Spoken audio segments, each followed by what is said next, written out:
Hi, my name is Eeshaan Chaudhuri. My name is Flournoy. My name is Zora deRham. I'm currently running for the Student Assembly President, and right now I serve as the Vice Chair of Operations on the University Assembly.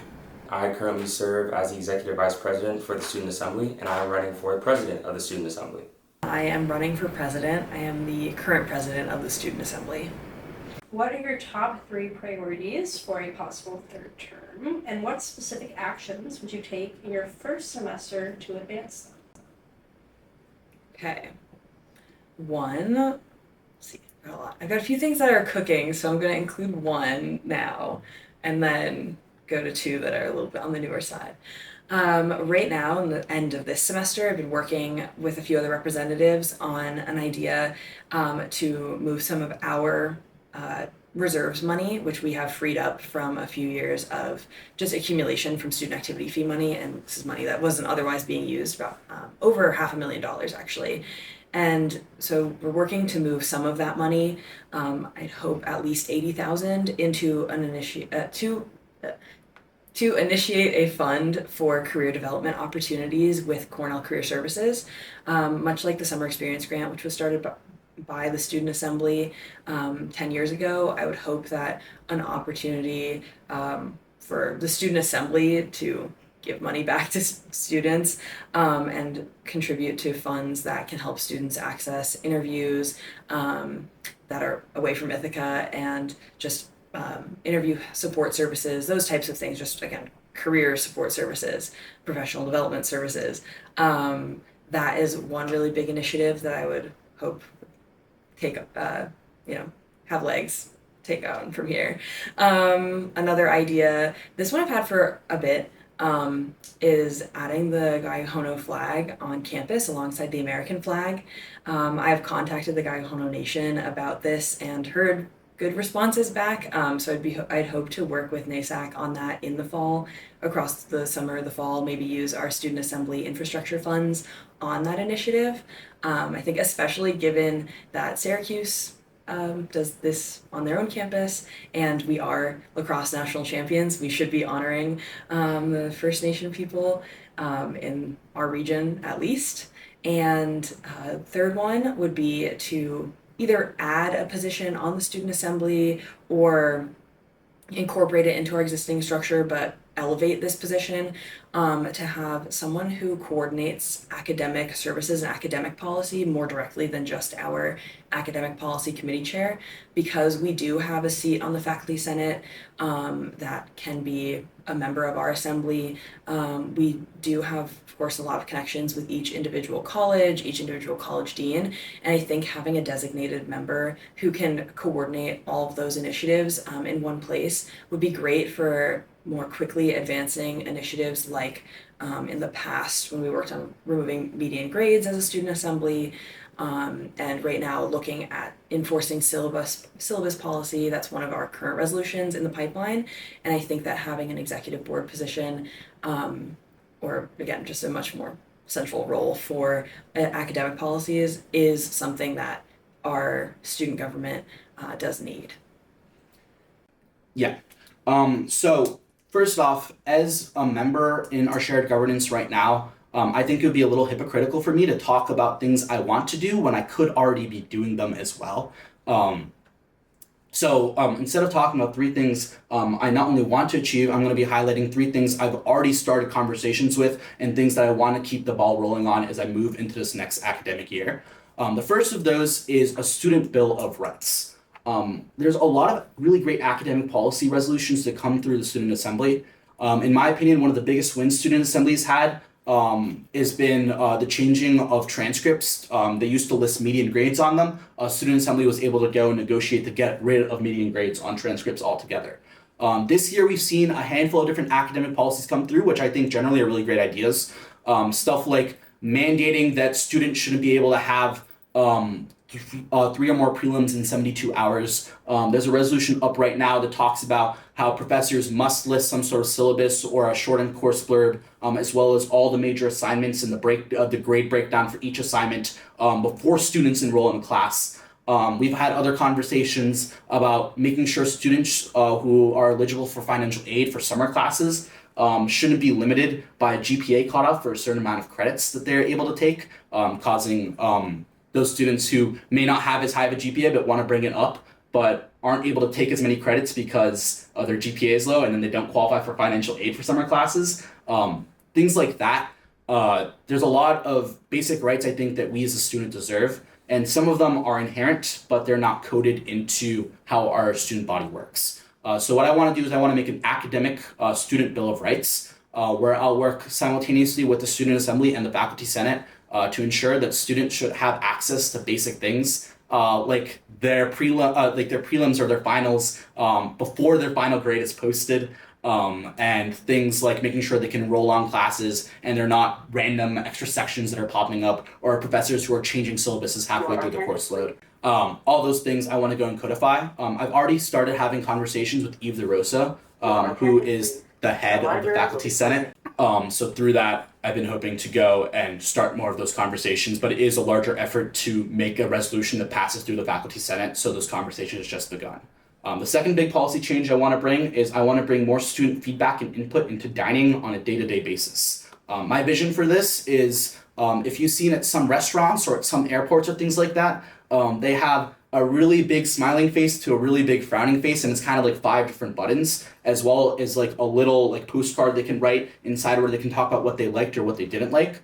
I would like to place versions of these machines at all 10 different dining halls on campus. I think it'd be really useful to dining to see what students are liking, what they're not liking, as well if they had problems with certain food as well. So I think all of the above should be implemented into there. And I've already started working with the students to make sure that can go and be there.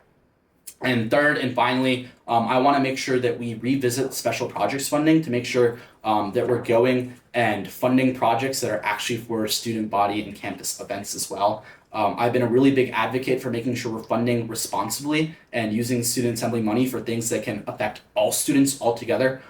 So I've already been a big voice in assembly this year, and that's something I hope to codify in our governing documents next year as president. Definitely. So those 3 areas I mentioned before, your mental health, your money, and your Cornell. Referring to the mental health aspect, one thing that I really want to see done is that the university has more of a better response to death and loss for students. A lot of this has to do with there's not enough embedded therapists that are within the university. The embedded therapists are a new initiative that was recently started by Cornell Health, and they're slowly getting more traction, but I think that is something that is really important because these therapists, they allow students to access therapy or access any of these needs wherever they are on campus. They can be in Olin, they can be close to a dining hall, but it allows students to have that accessibility for mental health, which is something that a lot of Cornellians struggle with. Going on to money, in terms of special projects funds, is the main thing. Making sure that the regulations that we're having, they do get that sense of reimagining and that we're actually able to allow student organizations to have this application and be taken seriously when they're having that application. And that it's not just kind of certain organizations are being benefited more than some others. And that also extends to extending financial resources. A lot of times I've heard from students that they don't exactly know where different resources are. And so even compiling resources and making some specific place where they can go and find whatever financial aid resources that they would need. And then onto the Your Cornell aspect, that really has to do, and I keep harping on this, the connection between the students and the administration. Really implementing hard those meetings, those monthly meetings, so that students can have that face-to-face time with admin, but also making sure that us as assembly members are doing more to get out there, not just simply for tabling, but making sure that we're actively listening in whatever communities that we're deeply a part of as well. Many students feel the assembly passes resolutions without tangible results. Why does that perception exist, and do you feel the same? Yeah, so this sentiment that, the assembly just passes things for the sake of passing things and they don't bring out absolute results is 100,000% true. I think if you go back to my sophomore year, so the previous year of the student assembly where I served as a voting member as a Brook School representative, I think my favorite thing to say at student assembly meetings was, I hate student assembly. The reason why is because as a student who studies policy every single day, I could just see like outright that we were passing like silly policies that had no chance of working, that read as like a laundry list of complaints and didn't really have any merit, any rationale, or really any work behind the scenes that actually make them come to light. I was really frustrated by this. It was actually a big reason for why I ended up running for the university assembly this current year, because I thought things would be a little different. They weren't. We can talk about that a little bit later. But in general, I really do believe that sentiment exists. It's really easy for someone to write on a resume that, hey, I passed the resolution saying that all students should be able to have free meal swipes at Trillium. Unfortunately, that's just not feasible by any means.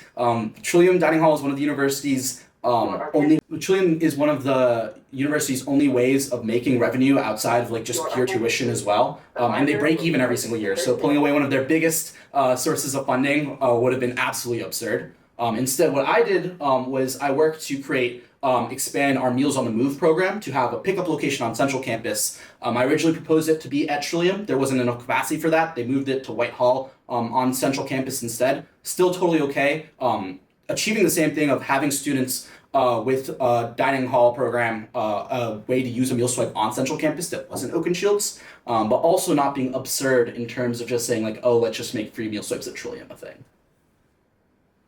One thing I've definitely noticed this year is that when we pass resolutions, a lot of times once they go to the desk and then they come back, not many students follow up on after the fact. So when we get resolutions returned, sometimes they'll be given a recommendation as to go talk to a different department or something of that nature. But not always do students actually go and follow up with that. Sometimes the resolution is just out there. And in terms of fixing that, my main idea and my main plan for that is doing more work on the front end.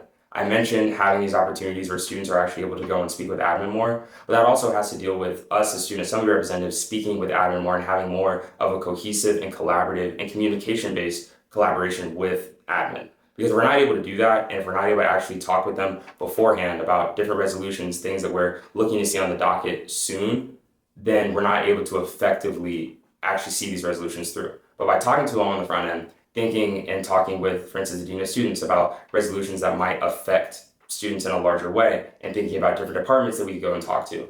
That allows our resolutions, once we bring them to the floor, to not just be more concrete, but have more backing behind them that allows them, once they've passed and gone to the desk, in my opinion, to increase their likelihood of being accepted. I am of a mixed opinion on whether or not the Student Assembly's resolutions have tangible results.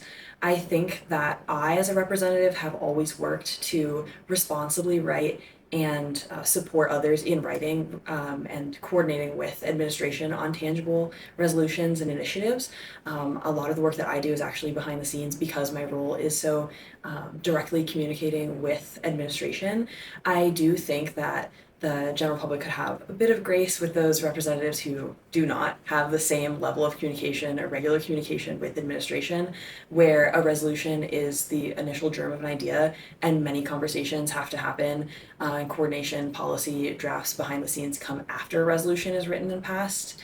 I also think some are rushed and messy and are attempts to get publicity, and I really think it depends on the resolution and it depends on the day how I feel about our resolutions and the volume of resolutions.